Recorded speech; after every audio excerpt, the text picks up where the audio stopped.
Olá, bom dia! Olá, bom dia a todos! Neste ano de 2025, eu e o Sérgio comemoramos 30 anos de jornalismo agro na TV do Paraná. 3 décadas com vocês todos os domingos na sua televisão. E ao longo desses anos, muitas reportagens bacanas a gente apresentou para vocês. E hoje vamos relembrar mais uma, a que fizemos em 2016, onde mostramos a doma racional de equinos, uma técnica de domar sem traumas, violência, mas com muito respeito com o animal. Fui atrás de cursos, fui até para os Estados Unidos aprender e aí surgiu essa paixão pela doma racional. No programa de hoje você vai ver que 70% das exportações de tilápia do Brasil saem do Paraná. Mas e o consumo interno? Como está? Tá caríssimo. Não só o peixe, mas tudo tá caríssimo, né? Esse ano, né? Onda de calor. Falta prolongada de chuva coloca em risco produção de milho e soja. A última chuva nas nossas áreas foi no dia 25, 26 de dezembro. E ficamos 23 dias sem chuva. A previsão para o clima em março, segundo o CIMEPAR, sem chuva e com altas temperaturas. Em média, em torno aí de 1 a 2 graus acima da média histórica. E no Sabor da Terra, gente, a receita da moqueca de palmito pupunha. O programa RIC Rural já começou.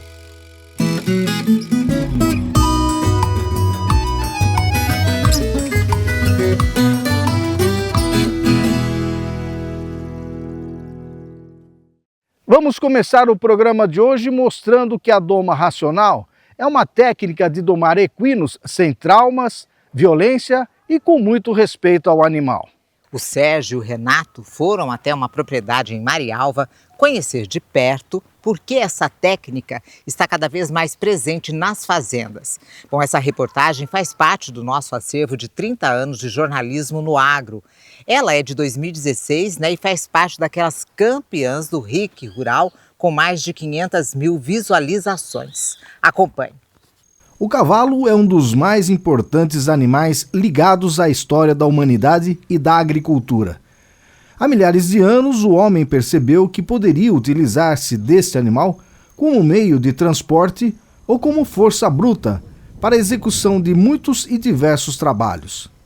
Os cavalos tiveram também um papel insubstituível no desenvolvimento e nas conquistas da humanidade, e desde então, o homem tem a necessidade de domar este belo e selvagem animal. A doma sempre foi um processo de dominação e submissão do animal às vontades do homem. Um processo muitas vezes cruel para o cavalo. A doma tradicional ainda é muito utilizada em propriedades, mas hoje o que mais se usa é um método que consiste em ganhar a confiança do animal ao invés de dominá-lo pelo terror. Um processo conhecido como doma racional. A doma racional é uma técnica de amansamento de equinos que visa condicionar esses animais sem qualquer tipo de violência. Os cavalos são ensinados a obedecer aos comandos do homem, de forma a tornarem-se animais mais confiáveis, com melhor rendimento e maior vida útil. O Otávio sempre foi apaixonado por cavalos. Desde criança, gosta de estar com eles. Em 2005 foi para os Estados Unidos e lá conheceu a doma racional. E desde então, são 11 anos ensinando a técnica às pessoas e fazendo esse tipo de doma em animais de fazendeiros do Paraná. Otávio, por que você optou em fazer a doma racional na sua propriedade e também atender fazendeiros? Olha, Sérgio, eu sempre fui apaixonado por cavalo desde pequeno. E eu ganhei um livro do Monty Roberts, o Encantador de Cavalos. E aquilo me despertou minha curiosidade daquela doma gentil. Apesar de não ser o método que eu uso do Monty Roberts, foi ali que eu comecei meu interesse. Então fui atrás de cursos, fui até para os Estados Unidos aprender, e aí surgiu essa paixão pela doma racional. E como ter uma performance bacana, como ter um resultado de um trabalho onde vai agradar na lida diária com o animal e também quem te contrata? Então, para a gente ter um resultado, é preciso que a gente entenda primeiro o que é o cavalo. Tá? O cavalo, ele é um animal irracional, um herbívoro, mamífero, que ocupa um lugar intermediário na cadeia alimentar. Ele está acima dos vegetais produtores e abaixo dos carnívoros consumidores. Portanto, o cavalo ele é uma presa. E como uma presa, ele tem características claras de presa. Orelhas que se mexem para todos os lados, umas independentes das outras. Os olhos que permitem uma visão de quase 360 graus. Poucas horas de sono. Membros grandes e fortes que permitem atingir grande velocidade na fuga. Tá? Vida social. O cavalo não sobrevive em bando se não tiver um dominante e os dominados. A gente precisa exercer um papel de dominante, mas um dominante sem que haja violência. Tá certo? E como o cavalo é uma presa, ele está sempre achando que vai morrer. Toda hora o cavalo acha que ele vai morrer. Se passa uma sacolinha, ele assusta. Se voa uma galinha, ele assusta. Se o trator liga, ele assusta. Se ele olha para o ser humano na visão do cavalo é um predador clássico. Olhos voltados para frente, mãos que lembram garra, postura e atitude de predador. Então nós precisamos entrar na cabeça do cavalo para mudar essa relação que ele tem do ser humano e esse medo que ele tem das coisas. E quais as etapas, então, para uma doma racional ser bem feita? Nós vamos mostrar a etapa passo a passo para você agora ali. Vamos lá, então.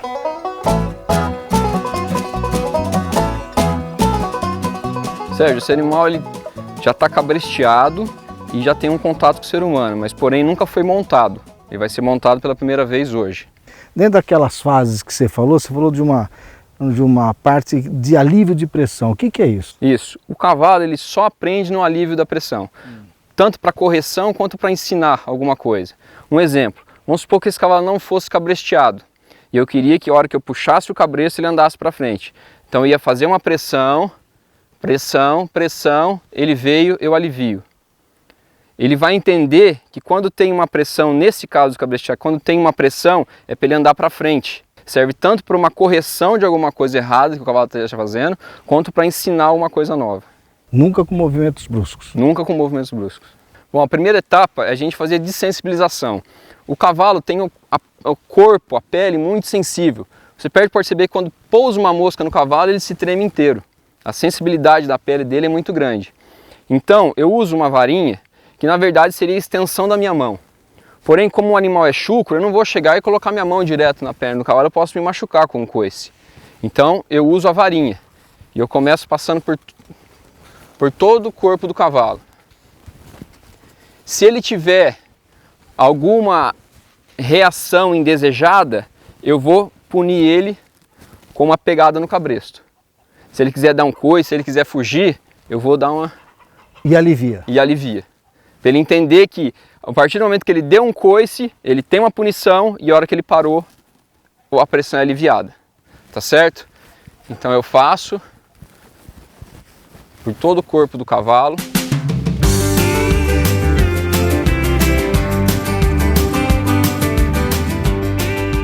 Feita essa desensibilização com a varinha, eu vou abrir, na ponta dessa vara tem um saco plástico, tá? Que é uma coisa que causa muito medo no cavalo. O barulho, o movimento. Então eu vou abrir esse saco plástico e vou fazer da mesma forma. Porém, agora com barulho. Ó, pode perceber que ele quer fugir, eu dou uma pegada, ele para, eu alivio. Tá certo?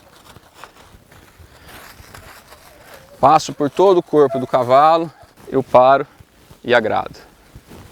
Nunca dou tapinha no cavalo, sempre com a mão espalmada. Isso aqui faz com que o cavalo lembre da mãe dele quando lambia ele, certo? A cada etapa que eu vou avançando, eu procuro movimentar esse cavalo. Para ele ter na mente dele que eu domino os pés dele. Eu faço ele parar, eu faço ele andar. E toda hora que ele parar, eu já quero ele acostumar com o comando de ou. Então toda vez que ele para, eu já quero que ele acostume com o comando de ou, para na hora que eu estiver em cima dele, eu falar ou ele parar. Tá certo? E a próxima etapa? A próxima etapa, eu quero pegar os membros desse cavalo. Ele já está desensibilizado de todos os lados. Eu quero pegar os membros desse cavalo, as mãos e os pés. Por quê? Um cavalo na natureza sem pé e sem mão, ele é uma presa fácil. Então a partir do momento que o cavalo te dá o pé e te dá a mão, ele já está passando, você já está mostrando confiança para o cavalo e o cavalo está mostrando confiança para você. Tá certo? Então eu vou lá então. Ele quis andar, eu pego um pouco. Não quero que ele ande, eu quero que ele fique parado quando eu estou do lado dele. Ele teve reação, eu vou pegar. A hora que ele parou, eu paro, alivio a pressão e vou de novo. Ele deu a mão, eu já solto rapidamente. Vou de novo. Ele deu a mão. Acaricia. Isso. E agora o membro posterior é a mesma coisa. Se ele quiser andar ou tiver alguma reação, eu vou pegar no cabresto. Se ele não fizer nada, continuar parado do jeito que está, ele não vai ter punição.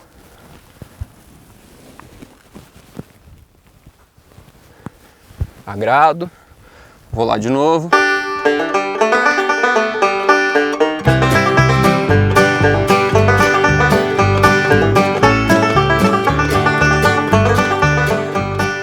Depois de eu ter pego os membros do animal, eu quero começar a flexionar o pescoço dele para um lado e para o outro, para na hora que eu estiver em cima e eu precisar ter um controle de um cavalo, eu vou virar ele para um lado e para o outro.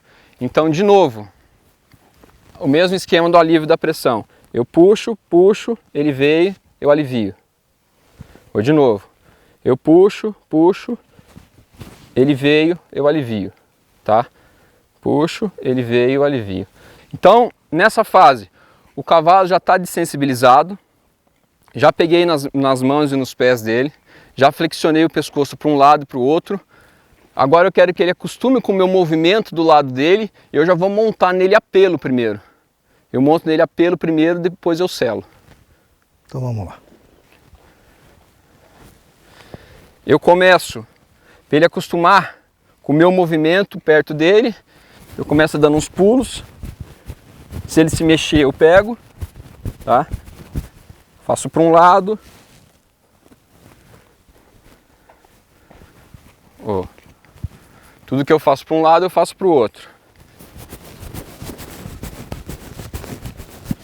Good boy.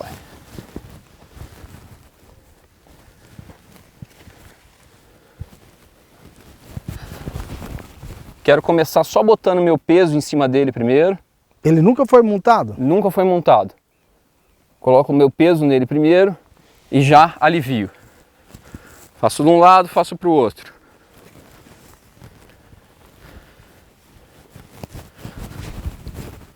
Se ele andar, eu vou pegar no cabresto. Como ele não andou, não se mexeu, eu desço e agrado. E vou de novo. Cada hora eu vou acrescentando uma coisa a mais. Quero passar a perna até montar. Desço, agrado, cumpri mais uma etapa, vamos fazer ele se movimentar.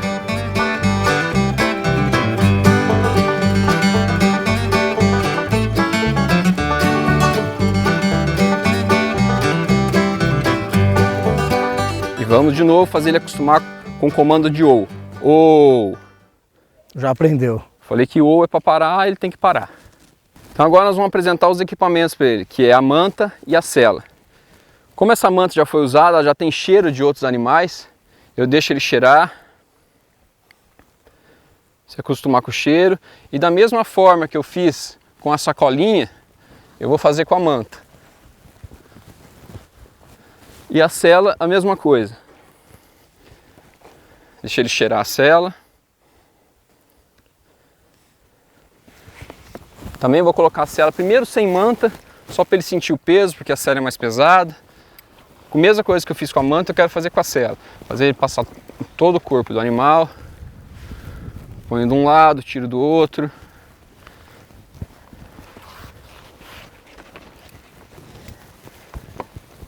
E agora eu já posso selar propriamente dito. Manta e sela. Ele quis andar, eu dou uma pegadinha. Primeira vez que eu vou botar a sela no cavalo, eu quero botar de forma tranquila, suave, para que ele não se assuste. Ajeito a barrigueira do outro lado e vou começar a apertar essa barrigueira. Eu nunca aperto muito de uma vez, tá? Deixo ele acostumando com a pressão da barrigueira aos poucos. Então eu ponho a barrigueira, não aperto muito e vou andar com ele. Lembrando que fazer o cavalo andar, você fazer o cavalo mexer os pés, e isso mostra que quem está dominando a situação é você. E novamente vamos acostumar ele com o comando de ou.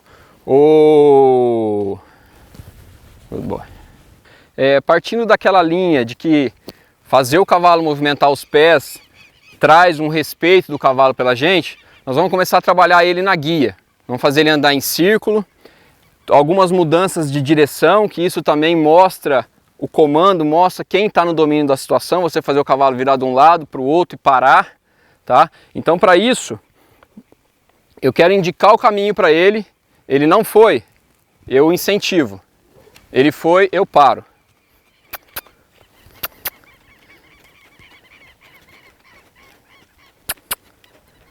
Ele está tranquilo, está andando a passo. Isso também ele vai acostumando com a sela. Eu quero pedir um pouco mais de velocidade.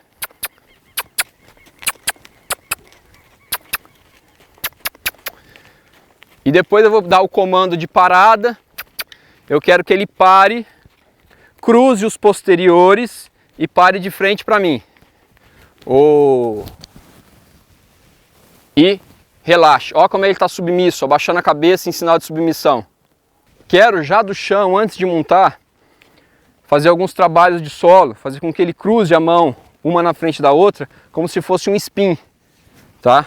Então da mesma forma, aqui do solo, eu quero colocar pressão nele aqui, e a partir do momento que ele cruza a mão na frente da outra, eu alivio a pressão. Tá vendo a mão cruzando uma na frente da outra? É isso que eu quero, que uma mão cruze na frente da outra. A gente já fez toda aquela preparação para ele ficar parado no lugar quando eu vou montar, mas se ele quiser andar, eu vou pegar, tá certo? Ó, ele quis andar, eu peguei, tá? E quero que ele fique parado quando eu monto. Vou agradar ele. Tá? Ele nunca foi montado? Nunca foi montado. E aquele fato de você virar a cabeça do cavalo, eu quero que ele comece andando em círculos. Por isso, a importância de você flexionar o cavalo do chão. Tá? Faço ele sair a primeira vez para um lado. Eu quero que ele pare no meu comando, não a hora que ele quiser. Então ele está andando para um lado, vou pedir para ele parar. Ele parou, eu deixo ele curtir esse parado, esse descanso. Vou para o outro lado. Perna e boca.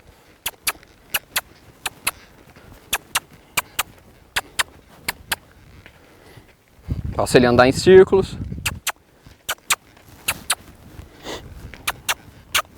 E novamente, sento na sela, falo e deixo ele curtir a parada.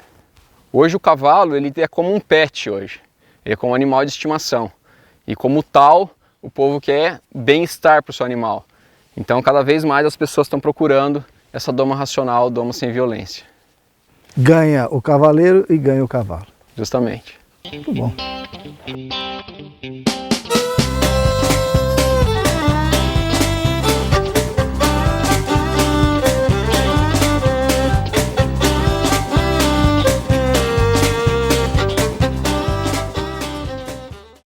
A colheita do feijão segue no Paraná e a comercialização também. Vamos aos preços agrícolas. Mercado Agrícola. Oferecimento X-Bri Pneus, a marca do Brasil.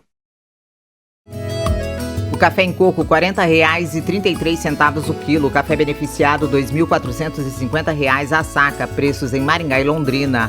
O arroz, R$ 120 em Paranavaí, R$ 125 em Umuarama. O feijão carioca, R$ 180 a saca em Cascavel, R$ 200 em Ponta Grossa. E o feijão preto, R$ 190 a saca em Ponta Grossa e Cascavel. Estamos de volta nessa linda manhã de domingo e agora você vai ver que a produção paranaense de tilápias para exportação corresponde a mais de 70% do total nacional. Mas como é que anda o consumo interno de peixes? Vamos ver.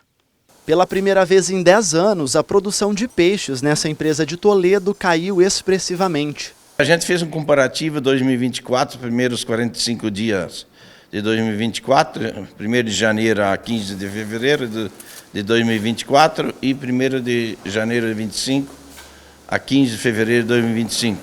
Nesse período de 45 dias entre os 2 anos, no ano de 2025 nós vendemos 15 toneladas a menos de filé já. O valor agregado a esses 15 mil quilos gira em torno de 600 mil reais. A alta nos custos gerais de produção e consumo fizeram com que as empresas segurassem a produção. O valor está muito alto agora. Subiu tudo, né? Tá difícil. Eu vou ver o preço também, né? Se tiver muito caro também não vai dar, né?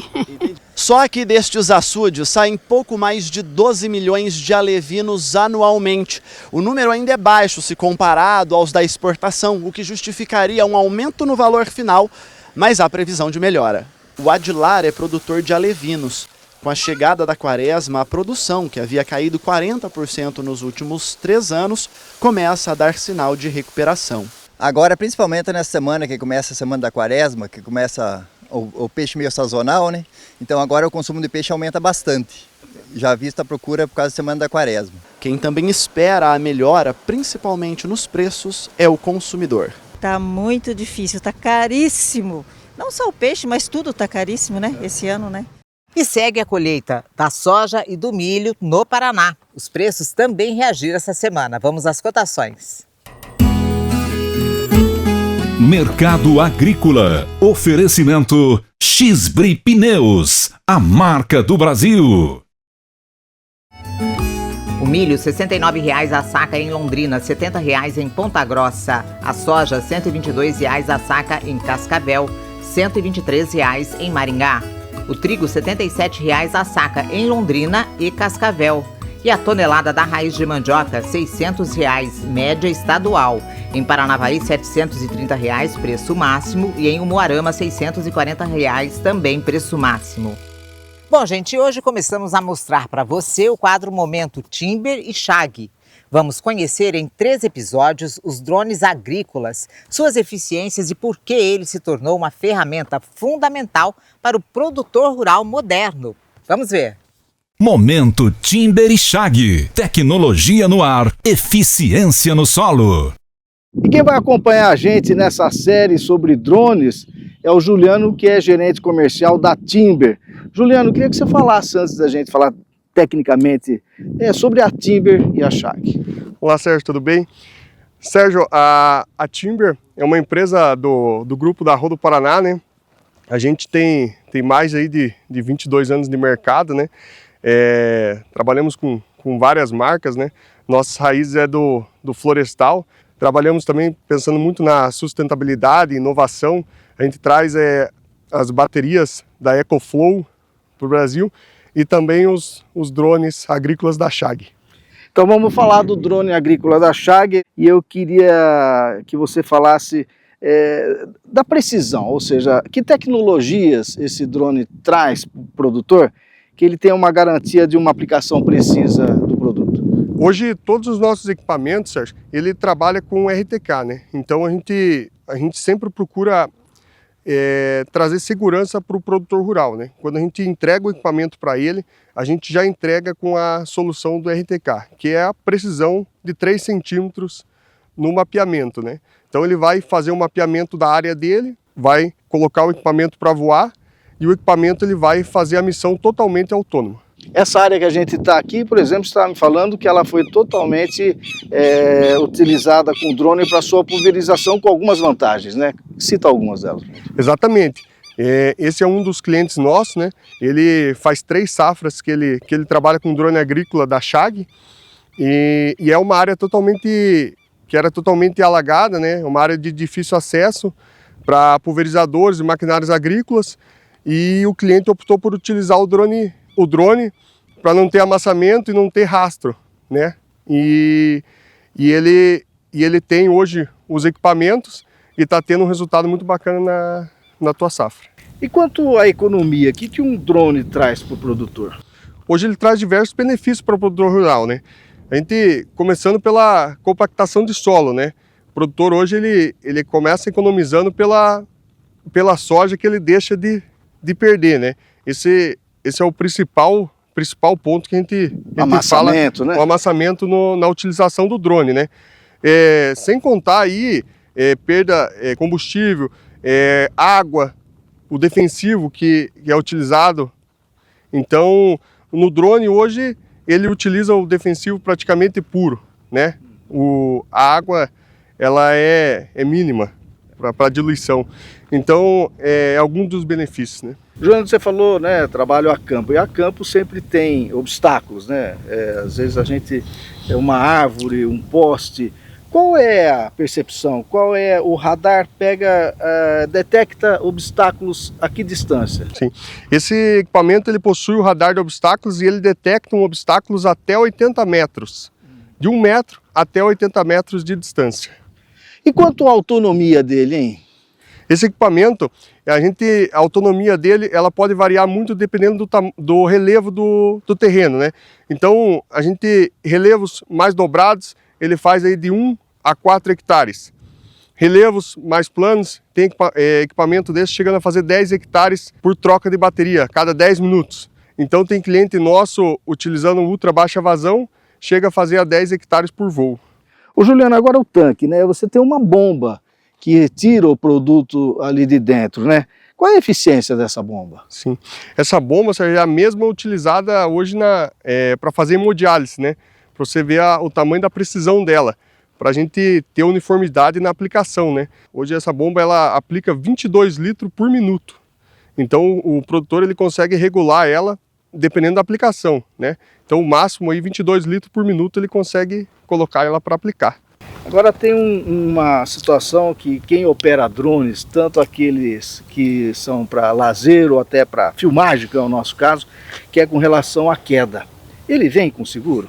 Sim, esse equipamento nosso hoje é o único do Brasil que já vem assegurado de fábrica. Seguro Timber Shag. Momento Timber e Shag. Tecnologia no ar, eficiência no solo. Estamos de volta e dando continuidade ao RIC Rural de hoje. Você vai ver agora que as altas temperaturas registradas no Paraná e no Brasil estão colocando em risco a produção de milho e soja. Com a falta prolongada de chuvas, a produtividade reduz e os prejuízos podem ser grandes. E tem produtor já preocupado. Este vídeo foi gravado por um agricultor de Santa Helena, região oeste do Paraná. Nesta área, o milho só desenvolveu às margens da rodovia, onde a enxurrada passou. Os extremos climáticos trouxeram impactos significativos na safra 2024-25. Sem dúvida, uma preocupação maior por parte não só dos especialistas, mas hoje por parte dos produtores rurais, também por parte do governo e da sociedade como um todo. Um exemplo de que a chuva foi tão localizada é que a soja aqui nesta propriedade sofreu com a falta de água. Em outra propriedade do mesmo agricultor, que fica a cerca de 9 quilômetros daqui, o milho safrinha plantado em janeiro vai de vento em popa. De acordo com o Departamento de Economia Rural, os produtores expandiram a área plantada, mas a produção não deve ser maior que da última safra. Estamos neste momento com 92% da área de soja já colhida, com uma média estimada de 3.800 quilos por hectare, contra uma estimativa inicial de 4.075. Porém, quando eu digo 3.800, é aquilo que eu disse, eu tenho uma janela de 4.350, 4.500 quilos por hectare, contra 2.400 em outros municípios. Portanto, uma safra complicada, difícil de mensurar, estamos fazendo assim média ponderada dentro dos municípios para que possamos chegar a um número mais real possível. O Marco já colheu 77% dos mais de 470 hectares plantados com soja. Ele já percebeu uma quebra de 10% na produção. A última chuva nas nossas áreas foi no dia 25, 26 de dezembro. E ficamos 23 dias sem chuva nessas áreas. E é um período complexo, é um período da formação da planta, que é o enchimento de grão, onde a água é fundamental para concluir esse ciclo. A onda de calor que atua sobre o Brasil, principalmente no centro-sul do país, mantém as temperaturas em patamares extremamente elevados. Se o clima continuar assim, além do soja, a produção do milho safrinha também será comprometida. E a nossa equipe foi saber como será o mês de março para o campo. Pois então, As chuvas perdem força e as temperaturas seguem altas em todo o estado. Pois é, em fevereiro a temperatura chegou a 1 grau a mais que a média histórica. Vamos ver. Fevereiro foi embora, mas deixou para março o calor. Durante todo o mês passado, as temperaturas médias no Paraná ficaram dentro ou pelo menos 1 grau acima da média histórica. E as temperaturas mínimas que são registradas de madrugada também tiveram aumento em todo o estado, de até 2 graus. O destaque aí do mês de fevereiro foi com relação às temperaturas, que ficaram bastante altas em praticamente todo o estado do Paraná, em média em torno aí de 1 a 2 graus acima da média histórica, e isso ocorreu em função da predominância de massas de ar mais aquecidas.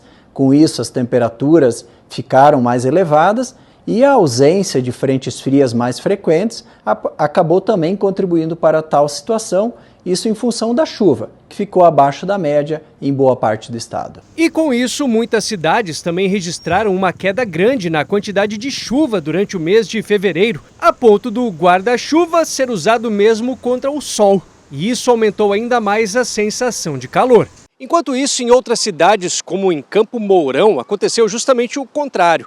As diversas pancadas de chuvas isoladas fizeram com que o acumulado ficasse 191 milímetros maior do que a média histórica. Choveu por lá, somente no mês de fevereiro, 353 milímetros. A maior parte desses eventos que contribuíram para essa situação ocorreram de forma bem isolada, bem pontual, como é característico de verão, tanto que por isso essa grande irregularidade no acumulado de chuva. Então, mesmo em regiões muito próximas, nós tivemos algumas cidades onde choveu bastante e outras em que choveu pouco. Durante o mês passado, somente 2 sistemas frontais contribuíram para essas chuvas em algumas regiões. Basicamente, nós tivemos apenas 2 sistemas frontais que contribuíram para a ocorrência de chuva, vamos dizer assim, mais expressiva aqui no estado do Paraná. E por isso que na maior parte das cidades houve déficit de chuva. Até em algumas cidades não tão expressivo, mas em pontos do sudoeste, do norte, os valores um pouco mais elevados. Então, como tivemos poucas frentes frias, esses acumulados aí de forma mais generalizada ficaram abaixo da média histórica. E para março, a expectativa é de que pouca coisa mude. As 2 primeiras semanas serão mais secas e com temperaturas altas. E no final do mês, pode haver uma pequena queda na temperatura com a chegada do outono. E vamos aos preços da carne no Paraná. Mercado Agrícola. Oferecimento X-Bri Pneus, a marca do Brasil. O suíno R$ 8,75 o quilo em Apucarana, R$ 9,00 o quilo do suíno em Maringá. Vaca gorda, R$ 280 a arroba, em Paranavaí e Umuarama. E o boi gordo segue com tendência de queda nas cotações, R$ 305 a arroba em Londrina e Paranavaí. Estamos de volta e agora Sabor da Terra.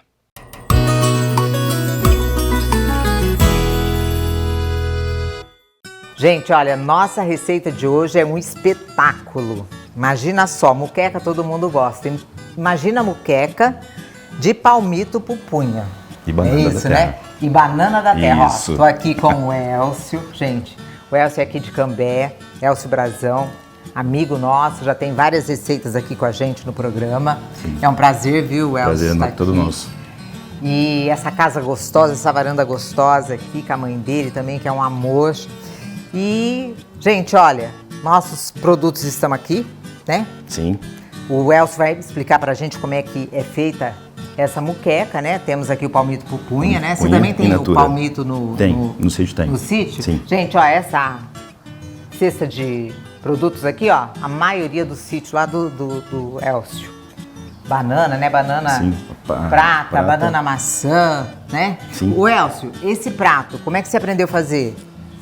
Esse prato aqui, na verdade, é uma adaptação da nossa muqueca. Tradicional, tá? E a gente só tirou a carne do peixe. Certo. E a gente usou no lugar a pupunha e a banana. Deve ficar uma delícia. Fica um espetáculo, assim, a única diferença é que não tem o peixe. Certo. Mas o sabor é o mesmo, eu acredito que até um pouco mais saboroso, por conta da banana e da pupunha. A pupunha, in natura, o sabor é completamente diferente daquilo que a gente está acostumado com o palmito em conserva. Certo. Tá? A textura é diferente, é muito diferente. E dá um sabor bastante diferente e bom. Bom, o primeiro passo é montar, sim, né? montagem, né? Vamos montar a nossa deixa eu picar moqueca. Deixa eu picar a batata, vamos descascar as bananas, né? Essa daqui, né? Isso, essa daí. Vamos colocar 4 bananas. 4 bananas. 4 bananas. Vamos lá, gente.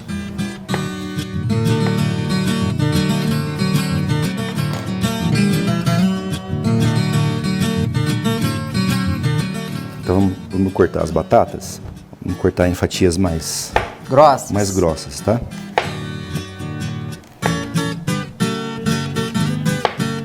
Agora a gente vai cortar as bananas. As bananas a gente corta uns pedaços um pouco mais grossos, tá? Bom, agora vamos montar o negócio, tá? Então vamos começar com as batatas. Certo. Então, são 2 camadas de batata que nós vamos fazer, tá? Então, aqui são 3 batatas grandes, né? São 3 batatas grandes, tá? A gente coloca ela... Cobre todo o fundo. Cobre todo o fundo. Não exatamente todo o fundo. Vamos deixar um espacinho aqui, que aí nós vamos colocar cebolas e tomates, então vai ficar... Vai fazer em camadas. Vai fazer em camadas, tá? Certo. Tá, então agora nós vamos colocar o tomate. Aí o tomate a gente coloca meio que intercalado aqui, entre as... Também fatia grossa. Também fatias grossas. Porque como a gente vai cozinhar ele, se a gente colocar muito fino, ele derrete, desmancha e some. Então agora nós vamos colocar as cebolas. Quantas cebolas tem aqui, elas? Aqui tem uma cebola e meia, grande, tá? A gente picou ela um pouco mais, também grossa, tá vendo? São fatias bem grossas.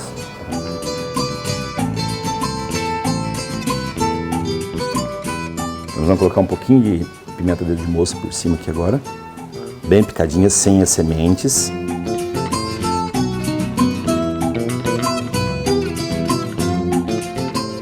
Então agora nós vamos colocar um palmito punha, tá? É um palmito? Aqui nós pegamos 2 hastes, certo? Tá? Mas a gente faz a limpeza e ainda sobrou um pedacinho, né? Então, mas dá mais ou menos aqui umas 700 gramas de palmito.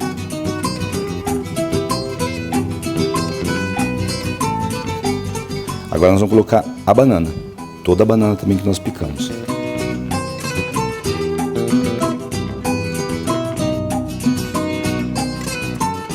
Agora a gente vai colocar uma camada de pimentão vermelho e amarelo. Aqui tem um pimentão de cada cor, bem picado, também em fatias bem grossas. Então agora a gente vai começar de novo a outra camada.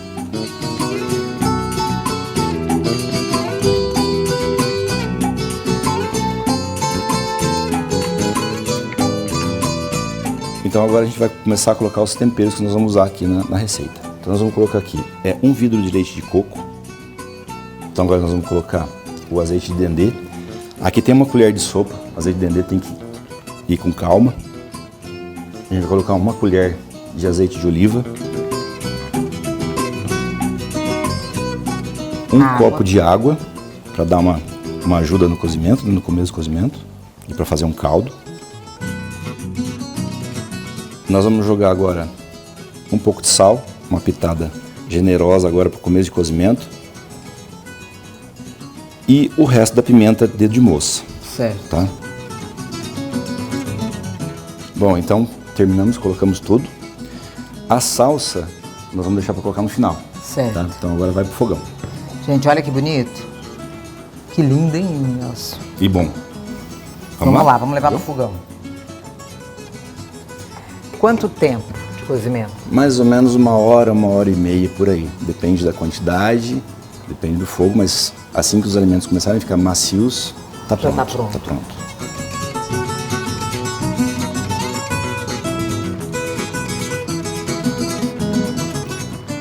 Olha, agora nós vamos colocar um pouquinho de sal mais para acertar. Só para corrigir, né? Para corrigir o sal. E colocar a salsinha para finalizar.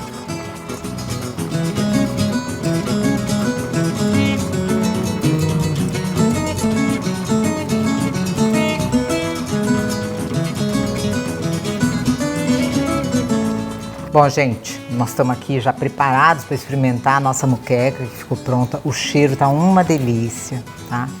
Nós temos um arrozinho ali, ó, que a mãe do Elcio, Dona Odete, preparou pra gente, né? Sim, pra acompanhar, né? Acompanhar a nossa moqueca, que tá a coisa mais linda. Elcio, você me serve? Claro.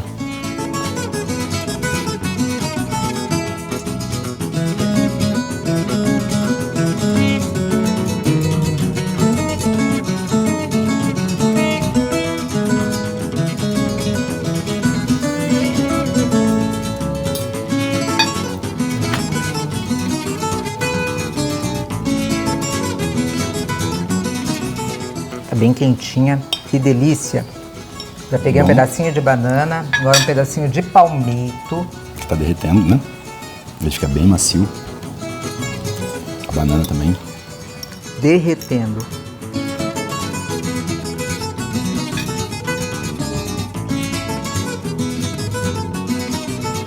O contraste da banana com o palmito com legumes. Fica um espetáculo, né? Nossa. Delicioso. Bom? Delicioso, Dá gente. pra sentir a falta do peixe? Não. Maravilhoso. Nossa, tá demais, demais, demais, demais. Tá bom mesmo, né? Que prato gostoso, gente. Vale a pena você, produtor rural, você que tem palmito aí em casa, ou quem quiser comprar, né, a pupunha na feira do produtor, tem bastante gente que vende, né, mercado também já tem. Maravilhoso, gente. Adorei. Bom, que gostou. Elcio, obrigada, Obrigado tá? a você. Obrigada e parabéns, viu? Que mão para cozinhar, parabéns. Obrigado.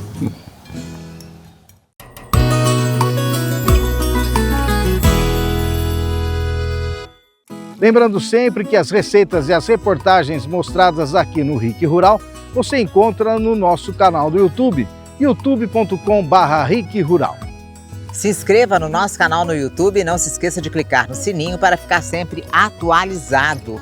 E segue a gente também nas nossas redes sociais, Instagrams do RIC Rural e Sérgio Rose. Bom, gente, o programa de hoje vai ficando por aqui, passou rápido, né, Muito Sérgio? rápido.